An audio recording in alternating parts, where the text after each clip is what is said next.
नमस्ते विद्यार्थी मित्रों, गुड मॉर्निंग। आज हम कक्षा 7 में हिंदी विषय में अध्याय 2 तब याद तुम्हारी आती है, जिसके कवि हैं राम नरेश त्रिपाठी। सबसे पहले हम कवि राम नरेश त्रिपाठी के बारे में कुछ परिचय ले लेते हैं। तो राम नरेश त्रिपाठी का जन्म 4/3/1889 को उत्तर प्रदेश में सुल्तानपुर जिले के कोयरीपुर गांव में हुआ था। वे कवि, उपन्यासकार, नाट्यकार और आलोचक थे। अब राम नरेश त्रिपाठी की मुख्य काव्य कृतियां कौन कौन सी है, तो आइए देखते हैं। सबसे पहले मिलन, पथिक, स्वप्न और मानसी। स्वप्न, उनकी जो स्वप्न काव्य कृति थी उस पर उन्हें हिंदुस्तान अकादमी पुरस्कार मिला। उनका निधन 16/1/1992 को हुआ था। तो ये था राम नरेश त्रिपाठी का परिचय कि उन्होंने अपने जीवन काल में कौन कौन सी काव्य कृतियां लिखी, उन्हें पुरस्कार कब प्राप्त हुए। अब जो त्रिपाठी जी ने ये जो कविता लिखी है तब याद तुम्हारी आती है, इस कविता के अंदर वे हमें क्या समझाना चाहते हैं उसके बारे में आज हम समझेंगे। इस कविता में कवि सुबह का जो खुशनुमा वातावरण होता है, प्रकृति का कण कण दर्शनीय होता है। इस पूरी कविता में त्रिपाठी जी ने सुबह का जो मनोहर वातावरण होता है, जिसे देखकर प्रत्येक व्यक्ति क्या हो जाता है, खुश हो जाता है। उसके होठों पर एक मुस्कान छा जाती है, उसका वर्णन किया है। रिमझिम बारिश में सुबह का दृश्य मनमोहक और आकर्षक होता है। रिमझिम बारिश, जब बरसात की ऋतु होती है और जब बरसात की बूंदें धरती पर गिरती है और उस समय सुबह का जो दृश्य मनमोहक, मनमोहक का अर्थ मन को हरने वाला होता है और आकर्षक होता है, हमें अपनी ओर खींचता है। इन सारी घटनाओं का इसमें क्या किया है, वर्णन किया है। प्रस्तुत कविता में इस सुंदर दृश्य, सुंदर वातावरण का वर्णन किया है। इसमें कवि है वो भगवान को क्या कहता है, धन्यवाद देता है कि हे प्रभु, जब मैं प्रकृति के अंदर इस प्रकार विभिन्न विभिन्न परिवर्तन देखता हूँ तब मुझे आपकी क्या आ जाती है, याद आ जाती है कि जो बारिश की बूंदें हैं वो धरती पर गिरती है, चारों तरफ हरियाली छा जाती है, छोटी सी कलियां है वह भी फूल में परिवर्तित हो जाती है। तो ये सारे परिवर्तनों को देखकर मुझे आपकी याद आती है। अब ये क्या है, एक कविता है। तो कविता है तो इसके लिए हमें सबसे पहले इस कविता का गान करना है, यानी कि किस प्रकार इस कविता को हम गाएंगे उसका राग हमें सीखना है। जब बहुत सुबह चिड़िया उठकर कुछ गीत खुशी के गाती है, कलियां दरवाजे खोल खोल जब दुनिया पर मुस्काती है, खुशबू की लहरें जब घर से बाहर आ दौड़ लगाती है, हे जग के सिरजनहार प्रभु तब याद तुम्हारी आती है, जब छम छम बूंदे गिरती है बिजली चमचम कर जाती है, मैदानों में बंद बागों में जब हरियाली लहराती है, जब ठंडी ठंडी हवा कहीं से मस्ती ढोकर लाती है, हे जग के सिरजनहार प्रभु तब याद तुम्हारी आती है। ये था कविता का राग। अब इस कविता का अर्थ समझने से पहले हम इस कविता में आए कुछ शब्दार्थों का, जिन्हें हम अपरिचित शब्द कहते हैं, उसका अर्थ जानने का प्रयत्न करेंगे।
तो आइए देखते हैं अपरिचित शब्द।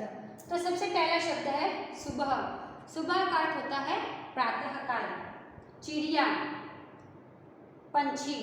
कली, फूल के खिलने से पहले का स्वरूप या उसे रूप भी कह सकते हैं। जब फूल खिलता है तो उस फूल के खिलने से पहले फूल का जो छोटा सा स्वरूप होता है उसे हम क्या कहेंगे? कली। लहर, लहर का अर्थ होता है तरंग। सृजनहार, सृजनहार का अर्थ है सृष्टि की रचना करने वाले प्रभु। जिस सृष्टि पर, जिस धरती पर हम रहते हैं और जिसकी रचना किसने की है? प्रभु ने की है। तो इस कविता में उन्हें क्या कहा गया है? सृजनहार कहा गया है। हरियाली, हरियाली का अर्थ होता है हरा भरा। डोना, डोना का अर्थ है बोझ उठाना। तो ये थे अपरिचित शब्द। आइए अब हम इस कविता का अर्थ समझने का प्रयत्न करते हैं कि किस प्रकार चारों ओर फैले हुए मनमोहक वातावरण को, आकर्षक वातावरण को इसमें वर्णित किया गया है। तो सबसे पहले हम प्रथम पंक्ति देखते हैं। जब बहुत सुबह चिड़िया उठकर कुछ गीत खुशी के गाती है। जब प्रातः काल का समय होता है, जब सूर्योदय होता है, तो सारी चिड़ियाएं हैं, जितने भी पंछी हैं, वो सारे पंछी अपने घोंसलों से बाहर उड़ने लगते हैं खुले आसमान में। और क्या करते हैं? कुछ गीत खुशी के गाते हैं। अब खुशी के गीत सारे पक्षी क्यों गाते हैं? क्योंकि जो सुबह का वातावरण है वो उनके मन को क्या करता है? मोहित करता है, उनके मन को भरता है। तो वह अपनी खुशी क्या करते हैं? व्यक्त करते हैं। कलियां दरवाजे खोल खोल जब दुनिया पर मुस्काती है। कलियां, मैंने आपको पहले ही समझाया था, जो फूल होता है, फूल जब तक खिला हुआ नहीं होता है, उसका पहले का जो रूप होता है वह क्या होता है? छोटी सी कली होती है। तो वह कली खिलकर अपना दरवाजा यानी कि पूरी तरह से वो क्या हो जाती है? खिल जाती है, एक फूल का स्वरूप ले लेती है। और मान लो हमें क्या लगता है कि जैसे वह इस दुनिया पर, इस धरती को देखकर क्या कर रही है? मुस्कुरा रही है। खुशबू की लहरें जब घर से बाहर आ दौड़ लगाती है। खुशबू की लहरें, खुशबू फूल में से क्या आती है? खुशबू आती है, सुगंध आती है। तो जिस समय कली है वह अपना कली रूप छोड़कर एक फूल का रूप धारण करती है, तो उसमें से क्या निकलती है? खुशबू निकलती है, खुशबू बाहर आती है। और वह खुशबू बाहर आकर अपनी लहरों के द्वारा पूरे वातावरण को क्या कर देती है? सुगंधित कर देती है। हे जग के सृजनहार प्रभु, तब याद तुम्हारी आती है। तब कवि है वो क्या कहते हैं कि जग के सृजनहार, कि इस जग की, इस सृष्टि की रचना करने वाले प्रभु, ये सारे दृश्य को देखकर मुझे आपकी याद आती है। प्रभु की याद क्यों आती है? कि आपने इस धरती को कितना सुंदर बनाया है। जब सुबह होती है तो सूरज उदय होता है। सूरज उदय होने के साथ ही पक्षी है वो सारे आकाश में उड़ने लगते हैं। कलियां है वो फूल का स्वरूप धारण कर लेती है और फूलों में से अच्छी अच्छी क्या आती है? सुगंध आती है। तो ये सारे दृश्यों को देखकर प्रभु मैं आपको धन्यवाद करता हूँ कि आपने इतनी सुंदर सृष्टि की रचना की है। अब आगे कवि है वो प्रभु से क्या कहते हैं? जब छम छम बूंदें गिरती है, बिजली चमचम कर जाती है। अब कवि कहते हैं कि जब बरसात का मौसम होता है, जब बरसात की ऋतु होती है, जब आसमान चारों तरफ बादलों से घिरा हुआ होता है, उस समय जो पानी की बूंदें हैं जो धरती पर गिरती है तो कैसी आवाज आती है? छम छम आवाज आती है, बिजली चमचम कर जाती है। और बारिश के साथ साथ बिजली भी क्या करती है? चमकती है, अपना प्रकाश, अपना तेज धरती को देती है। मैदानों में, वन बागों में जब हरियाली लहराती है। और जब बरसात होती है तब चारों तरफ, चाहे फिर वो खाली मैदान हो, वन का अर्थ होता है जंगल, बाग का अर्थ होता है बगीचे, मैदानों में, जंगलों में, बगीचों में, चारों तरफ हमें क्या देखने को मिलती है? हरियाली ही हरियाली देखने को मिलती है। जब ठंडी ठंडी हवा कहीं से मस्ती ढोकर लाती है।